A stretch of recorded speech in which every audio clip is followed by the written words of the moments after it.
Chapter 1. The Threshold of Despair. The biting cold of the city was my constant companion, an icy embrace that enveloped me with every dawn and squeezed me even tighter as night fell. It was a cruel, incessant reminder of my new, terrifying reality. 7 months pregnant, and every step I took was an excruciating effort, a battle against the weakness that consumed me. Every breath was a shallow, almost inaudible sigh against the deep, gnawing hunger that corroded me from within, a famished hole that seemed to swallow all my energy.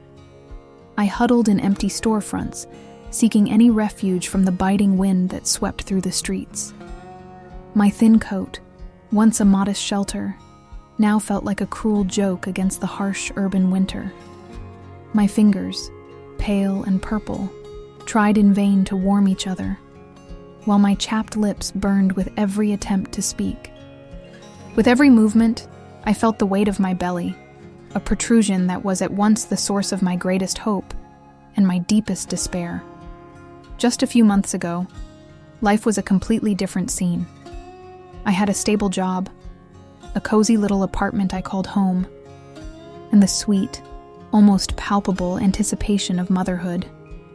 I remember the pure joy of seeing those 2 lines on the pregnancy test, the promise of a future. But fate, or perhaps just a relentless series of bad luck, had other plans, dark and unexpected ones. The layoff came first, a sudden and brutal blow that shattered my finances. Then, the eviction, forcing me to abandon the only safe place I knew. And then, the slow, terrifying descent into the streets, a free fall into an abyss of uncertainty and deprivation.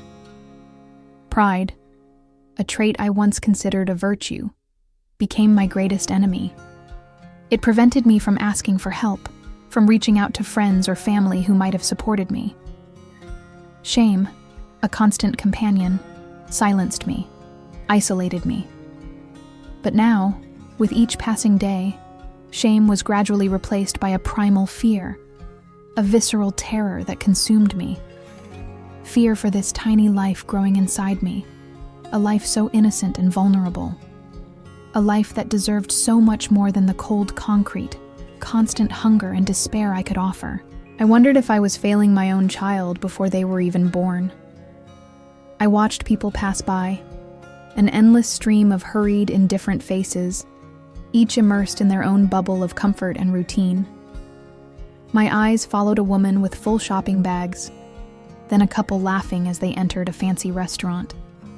Their joyful voices a painful contrast to the emptiness in my own stomach. The smell of warm, rich food wafting from that restaurant was an olfactory torture, churning my already empty stomach and reminding me of my own deprivation. Then, I saw a sleek black car, a luxury model that seemed out of place on the gray street, pull up in front of the restaurant. A chauffeur opened the door, and a man stepped out. He was impeccably dressed in a tailored suit, his imposing posture and aura of power undeniable. He was Mr. Henderson. His name was synonymous with wealth, with success, with influence. I saw him on giant billboards, on the covers of business magazines, in news reports, a man who seemed to have absolutely everything the world could offer. And I had absolutely nothing. But in that moment of absolute despair, he became my last and perhaps only hope. The idea that formed in my mind was terrifying, humiliating, an affront to my remaining pride. But the image of my child, weak and vulnerable, propelled me forward. I had to try. I had to overcome the shame and act. Chapter 2. The Unexpected Offer. With the little strength I had left, I stood up, swaying slightly. Every fiber of my body screamed for rest, for food, but the determination in my eyes overcame the weakness. My fists clenched, I began to move towards Mr. Henderson. He was about to enter the restaurant, exchanging a few words with the maitre d', when I approached him. My voice, when it came out, was a hoarse whisper, almost inaudible, but laden with all the despair I felt. "Excuse me, sir. Please, I'm pregnant and haven't eaten in 2 days. Anything. Anything you can spare." My outstretched hand trembled uncontrollably, more from weakness than from cold. Mr. Henderson, who was about to cross the threshold of the restaurant, paused. He slowly turned, his penetrating gaze sweeping over my disheveled appearance, my torn coat, my swollen belly, and the desperate plea in my eyes. He didn't look away. There was no disdain, no obvious pity, just a curious and unexpected attention. A few people on the street, sensing a potential scene unfolding, subtly slowed their pace, their eyes fixed on us. They expected him to pull out his wallet, perhaps offer a bill, or dismiss me with a harsh word and a gesture of disdain.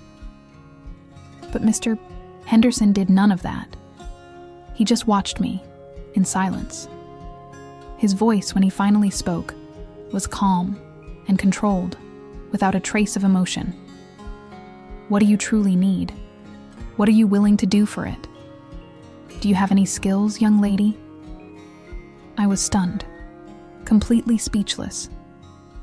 It wasn't the reaction I expected, not by a long shot. My mind, already clouded by hunger, struggled to process his questions.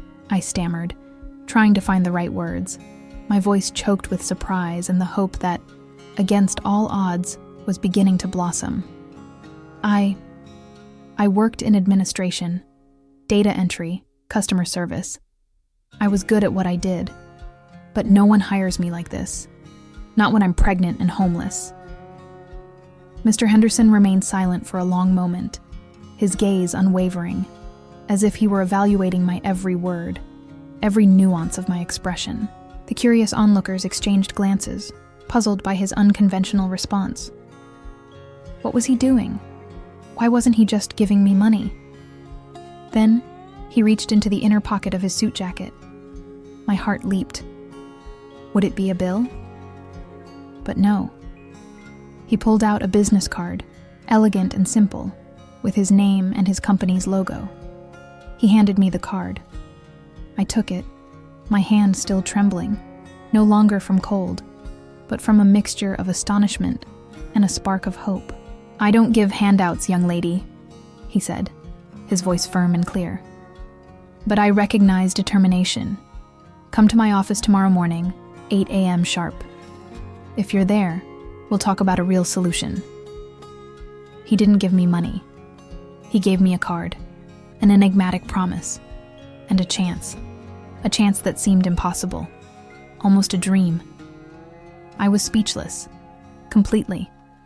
And judging by the curious and confused glances around, everyone who witnessed the scene was too. Chapter 3, A Glimpse of Dignity. The card felt heavy in my hand, a tangible piece of an unbelievable encounter. Was it a cruel joke? A test on his part? My mind, exhausted, raced between newfound hope and the skepticism ingrained by the harsh reality of the streets. But the alternative, another night on the cold streets, with an empty stomach and growing fear, was far, far worse. The image of my baby, so vulnerable and dependent, fueled my resolve. I had to take the chance. I had to be there. The next morning, punctual, a testament to my desperate will and the last flicker of hope, I was there, in front of the imposing glass and steel building that housed Mr. Henderson's offices. My coat was a little cleaner. My hair, though still disheveled, was as neat as possible. The receptionist, an elegant and initially hesitant woman, directed me to Mr. Henderson's spacious office on the top floor.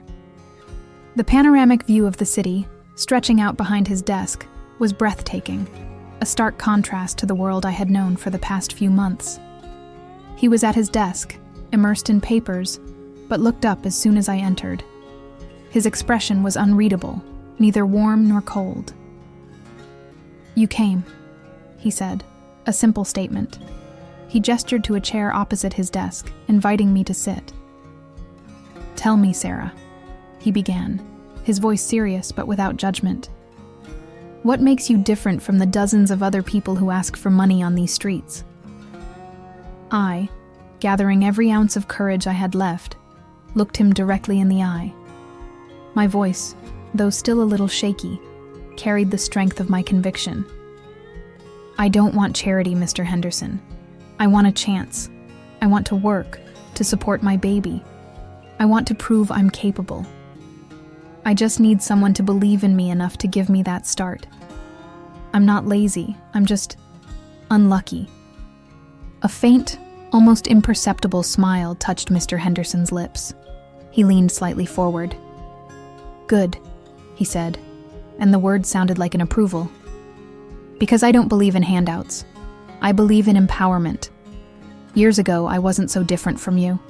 Not on the streets, perhaps, but I started with nothing. I learned that true help isn't a temporary fix, a bandage for a wound, but a path to self-sufficiency, a bridge to independence." He then laid out his offer, and every word resonated within me with the force of a revelation. It wasn't a large sum of money for me to disappear, to get rid of the problem. It was a temporary administrative position within his company, an entry-level role, but with a fair and dignified salary, and, crucially, a small advance so I could secure immediate shelter, a roof over my head. The condition, he made clear, was simple but firm. I had to prove my worth, show dedication, and take responsibility for my own future. More importantly, he connected me with a trusted social worker, an experienced professional who would help me navigate housing options and prenatal care. He emphasized that I would be responsible for making the calls, attending appointments, and building my new life. This was the true moment I was speechless. He wasn't just giving me a job. He was giving me back my dignity. He was offering me a structure, a clear path, and the tools to rebuild my life from scratch. It was help that went far beyond money, a real chance to start over. I felt tears welling in my eyes, not from sadness, but from overwhelming gratitude and a renewed hope I hadn't felt in a very long time. Chapter 4: Rebirth and Legacy. The journey was arduous, more challenging than I could have imagined, but I clung to the opportunity Mr. Henderson had given me with fierce determination, a strength I didn't know I possessed. The first few weeks were a blur of exhaustion and learning. My body, still weak from deprivation, struggled to adapt to the office routine. I pushed through the discomfort of pregnancy, diving headfirst into new tasks, mastering unfamiliar software, answering phones, and proving my administrative skills every day. My colleagues, initially curious about my sudden appearance and prominent belly, soon came to respect my quiet diligence and unwavering commitment. Mr. Henderson, true to his word, remained a distant but watchful presence, occasionally offering insightful advice that always seemed to guide me in the right direction, without ever making me feel like a burden. With the advance and my first paychecks, I secured a small but clean and safe room in a shared house. It was simple, but it was mine, and the feeling of having a roof over my head was an indescribable luxury. The social worker connected me with a prenatal clinic, and for the first time in months, I received proper medical care, and more importantly, nutritious and regular food. The fear that had dominated every aspect of my life began to recede, gradually, replaced by a cautious but growing hope. I felt my baby move with more strength inside me, a joyful and constant affirmation of the new life I was building, brick by brick. Months later, in a warm, safe hospital bed, with the medical assistance I so desperately needed, I gave birth to a healthy, vibrant baby girl. I named her Hope, a name that encapsulated my entire journey and the future I could now envision. Mr. Henderson, upon hearing the news, sent a modest but incredibly thoughtful gift, a beautifully crafted small wooden rattle. It wasn't extravagant, but it spoke volumes about his quiet support and genuine care. I continued to thrive at the company. My temporary position became permanent, and I steadily climbed the ranks, my confidence blossoming with each new challenge I overcame. Every promotion, every additional responsibility, was proof of my growth and my capability. I never forgot the man who saw beyond my circumstances, who offered not a handout, but a hand up, a chance to regain my dignity and build a future that once seemed unattainable.